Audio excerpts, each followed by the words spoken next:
မင်္ဂလာပါဗျ2026ကတော့ရွှေမြန်မာတွေအတွက်ကံကောင်းတဲ့နှစ်လို့ပဲပြောရမှာမသိဘူးထိုင်းဒီပေါက်ချက်ကြီးကတော့မြိုင်ဆိုင်ပါပဲခင်ဗျ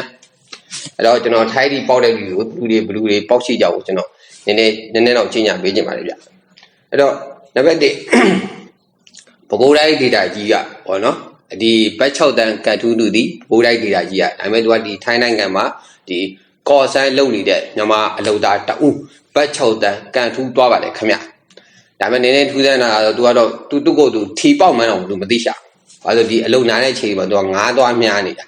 အဲ့တော့သူ့ရဲ့မိန်းမဇနီးကလာပြောတော့မှသူကထီပေါက်မှန်းကိုသိလာအဲ့တော့ဒါကတော့ဘတ်6တန်းပေါ့နော်ဒါအရန်ဝမ်းသာဖို့ပေါ့လေကိုယ်နိုင်ငံအတိုင်းထီပေါက်တာပေါ့နော်ကဲနောက်တစ်တူရှိသေးလားဆိုတော့ရှိပါတယ်ဗျတနင်္လာရီတိုင်းကတယောက်သူကတော့ဒီချုံပိုလီစက်ရုံမှာလုပ်နေတဲ့စက်ရုံအလုပ်သားတူပေါ့နော်သူကလည်းဒီထိုင်းနိုင်ငံထိုင်းပြည်အမြင့်ဆုံးဘတ်6တန်းကန်ထူးရှည်ဖြစ်သွားခဲ့တာပါဗျโอเคနောက်ထပ်ဘတ်12တန်းကန်ထူးရှည်ကတော့ရှိပါသေးတယ်ဗျသူကတော့သူတို့ကတော့ဒီထိုင်းနိုင်ငံမှာနေတာမဟုတ်မြန်မာနိုင်ငံကမိသားစုတစုပဲဒီထိုင်းနိုင်ငံမှာတော့မဟုတ်နော်မြန်မာနိုင်ငံကမိသားစုပဲဒါပေမဲ့သူကတော့ထိုင်းပြည်ကိုတော်တော်ချစ်ဖို့ရတယ်လားစိန်လာတိုင်းကိုထိုင်းပြည်ကိုပုံမှန်ထိုးနေတယ်သူတို့အမြဲတမ်းထိုးနေတဲ့ယုံကြည်ရတဲ့လူမှာသူကပုံမှန်ကန်ဆန်းလေးရှိတဲ့ဒီမြန်မာနိုင်ငံကမိသားစုတစုသူတို့ကတော့ပူးတွဲအဆောင်ပေါ့နော်ဘတ်6တန်းကိုပူးတွဲအဆောင်ဘတ်12တန်းကန်ထူးသွားခဲ့ပါပြီခင်ဗျအဲ့တော့ကျွန်တော်တချို့တော့ဒီထီပေါ်တဲ့လူတွေရဲ့ဒီဟိုဓာတ်ပုံတွေတော့ကျွန်တော်တို့ဟိုတင်ဝင်တော့မရှိပါဘူးเนาะသူတို့ခွင့်ပြုမှကျွန်တော်ကတင်ရတာဘလူတွေပေါက်ရှိတယ်ဆိုတာကိုကျွန်တော်ကပြန်ပြီးတော့ဝေမျှကြည့်ဖြစ်ပါတယ်ဗျโอเคဒါတွေပဲလားဆိုမဟုတ်သေးဘူးเนาะထိုင်းလူမျိုးတွေလည်းရှိသေးတယ်အဲ့တော့ဘတ်ဆက်တဲ့ပေါက်ဟိုပေါ့10ဆောက်တွဲဘတ်ဟိုတန်း60ပေါက်တဲ့ဒီထိုင်းလူမျိုးတွေလည်းရှိသလိုနောက်ထပ်ဒီဘတ်6တန်းပြီးတော့ပူးတွဲဘတ်12တန်းပေါက်တဲ့လူတွေအတီးရှိပါတယ်ဗျเนาะဒီထဲမှာကျွန်တော်တို့ကတော့ဒီအားရကြီးဒါမြန်မာပေါ့เนาะမြန်မာတွေထီပေါက်တယ်6တန်းဘတ်12တန်းပြီးတော့ဘတ်2000ဘတ်4000အတီးအပြင်ဂျားစုတွေဘတ်2000ဘတ်8000တွေလည်းပေါက်ကြပါတယ်ဗျเนาะโอเคအဲ့တော့ဒီကျွန်တော်ဒီထိုင်းထီနဲ့ပတ်သက်ပြီးဒါဟိုတချို့တော့မေးခွန်းတစ်ခုကြံပါသေးတယ်ဗျအဲ့ဒီမေးခွန်းလေးကိုကျွန်တော်ဖြေပေးခြင်းပါတယ်ဘာလို့ဆိုတော့အဲ့ဒီမေးခွန်းကတော့ဟိုကျွန်တော်ဟိုပေါ့လက်တွေ့မပြနိုင်တဲ့တချောင်းအဲ့ဒီမေးခွန်းလေးကိုကျွန်တော်မဖြေပေးရသေးဘူးဒါအခုကျွန်တော်လက်တွေ့ပြမယ်အခြေရောက်ပြီပေါ့နော်သူမေးရတာကတော့ဒီထီလက်မှတ်ပေါ်မှာတဲ့စုကြီးကဘယ်နဲ့စုထီခံစားခွင့်ရှိတယ်ပေါ့နော်ရှင်းပြရရင်ဒီထိုင်းထီလက်မှတ်ပေါ်မှာစုကြီးကတစုပဲပေါက်လာတာနှစ်စုပေါက်လာတာသုံးစုပေါက်လာတာ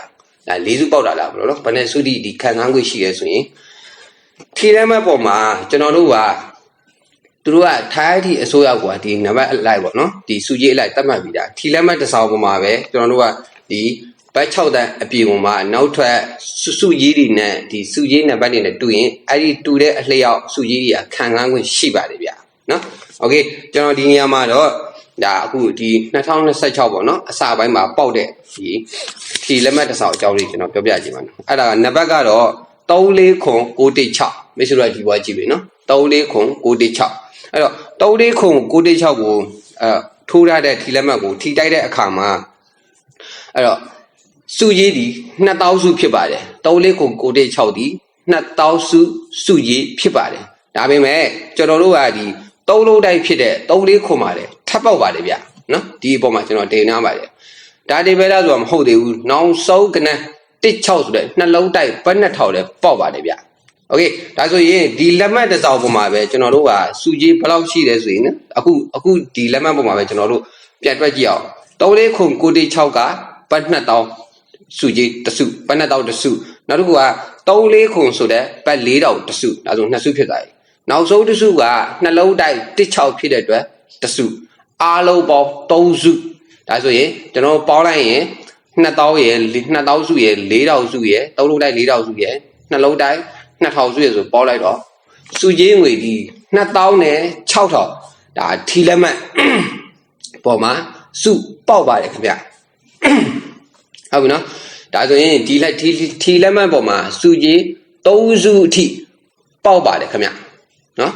ဒါအမှန်ကန်လဲရရှိပါတယ်ဗျဟုတ်ပြီနော်ထိုင်းရဲ့ဒီအစိုးရတရားဝင်ကအကောကြီးညာပြီးသားထီလက်မှတ်ပေါ်မှာဒီစုကြီးထီစုကြီးပေါက်ရင်ပေါက်တဲ့လျောက်သူကခံစားခွင့်ရှိတယ် နော်ပလက်ခဟိုပနစုပဲပေါက်ပေါက်ဟုတ်ပြီနော်အဲ့တော့ဒါအခုလက်ရှိရတော့ဒါအခုဒါလေးကိုကျွန်တော်တော်တော်လေးကိုရှာလိုက်ရဒါတွေ့ပြီပေါ့နော်တွေ့ပြီဆိုတော့ကျွန်တော်ဒီတက်တိတခါနဲ့ဒါမိတ်ဆွေတို့ကိုပြန်ပြောပြရှင်းပြဝေမျှခြင်းဖြစ်ပါတယ်ခင်ဗျနော်ထီလမ်းမပေါ်မှာစုချင်းငွေစုကြီးပေါ့နော်မိများထီခံစားခွင့်ရှိတယ်ဆိုရင်ကျွန်တော်တို့ကဒီ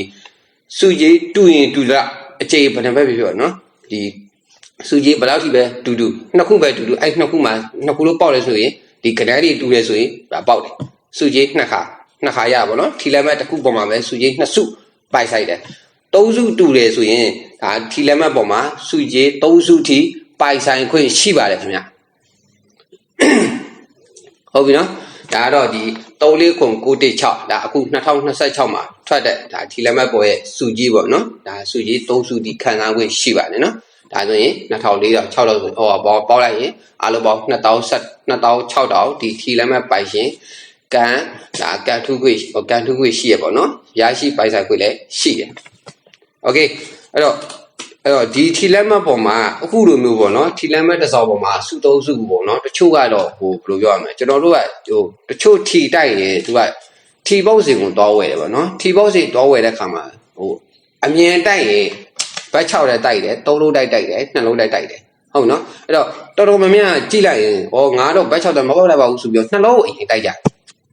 တစ်6ကိုတိုက်တဲ့ခါကျရင်2လုံးပဲပေါက်တာအဲ့မသိပဲနဲ့ကိုကဒီဟိုငွေသွားထုတ်တဲ့ခါကျရင်ဘယ်လောက်ရမလဲစုကြီးက2000ပဲရမယ်အဲ့တော့ကိုကထီတိုက်တယ်ဆိုရင်တခြားတိုက်နော်အကောင်းဆုံးကတော့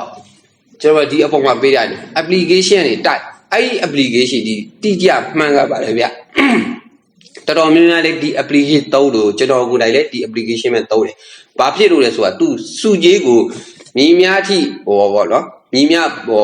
ထိပေါက်ရှိကြဘူးအတိအလေးကျင်ညာထားတယ်ဒါအခုဒါကျွန်တော်ဟိုပြထားတယ်နော်အဲ့တော့ထိုင်းတီဟိုကျွန်တော်တို့ကထိုင်းတီတိုက်တဲ့ခါကျရင်ထီပေါင်းစင်နဲ့တိုက်ပါပြီးရင်ဒီလို application တိုက်ပါဒီလို application ကမိတ်ဆွေကဘတ်6တန်းပြင်ဘတ်2000စုပါထပ်ပေါက်တယ်ဆိုရင်အတိလေးကိုသူကကျင်ညာပေးတာစုမဲနှစ်ခုပေါက်တာပေါ့နော်အဲ့လိုမျိုးကျင်ညာတယ်ခုနကဟာဆိုရင်3ခုအတိကိုသူကကျင်ညာပြီးပြတာပေးတာအဲ့တော့ကျွန်တော်ပြောနေတာကဟိုထီပေါက်စင်ကလည်းတိုက်ပါပြီးရင်ဒီလို application ကနေလည်းထီတိုက်ပါလို့ပြောနေပါလေဗျโอเคအဲ့တော့ဒါရှေးမှာဗီဒီယိုလည်းကျွန်တော်ထပ်ပြီးပြောထားတယ်ပေါ့နော်တချို့ comment မေးတဲ့လူတွေထဲမှာဘာရှိတယ်ဆိုရင်ဒီဟိုဂျားစုတွေမပေါက်ဘူးဆိုတဲ့အနေဒါဆိုရင်ကျွန်တော်ဒါတက်တိတကားနဲ့ပြလိုက်ပြီနော်ဘတ်2000စုကိုဒါပေါက်တာပေါ့နော်2000စု4000စုရဲ့ကျော်ဟိုပေါ့2000စုရဲ့ပေါက်တာအဲ့တော့2000စုဂျားစုဖြစ်သွားပြီတချို့ကဒီဘတ်2000ရဲ့ဘတ်4000ပဲပေါက်တယ်နောက်ပြီးတော့အမြင့်ဆုံးစုဖြစ်တယ်ဘတ်6တန်းပဲပေါက်တယ်ဆိုလို့ဒါအခုဘတ်2000စုပေါက်ပြီနော်ကျွန်တော်တက်တိတာလကားနဲ့ကျွန်တော်ဒါရှင်းပြလိုက်ပြီအဲ့တော့နောက်တဲ့8000စုတွေမရှိမှုရှိတယ်နော်အဲ့တော့ဟိုနောက်တဲ့ကျွန်တော်တွေ့လို့ကျွန်တော်ထပ်ပြီးတော့ဒါရှင်းပြပေးပါဦးမယ်ဗျโอเคဒါကတော့ဒါထိုင်းဒီဘလူတွေပေါက်တယ်ပေါ့နော်ထိုင်းအောင်မြန်မာတွေဘလူပေါက်ရှိတယ်အဓိကမြန်မာနိုင်ငံသားတွေထိုင်းဒီပေါက်ကြလာကိုကျွန်တော်ကဒီ2020အဆောက်ပါဘလူတွေပေါက်ရှိကြကိုကျွန်တော်ကတင်ပြတယ်နောက်တစ်ခုကကျွန်တော်တို့ထိုင်းဒီလက်မှတ်တစ်စောက်ပေါ်ပါ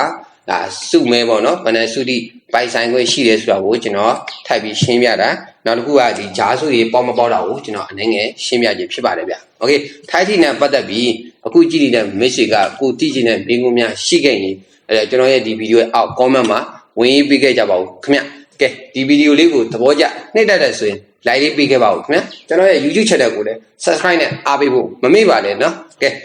ထိုက်တီဘတ်6တန်းကန်ထူးရှင်ကြီးများဖြစ်ကြပါစေဗျ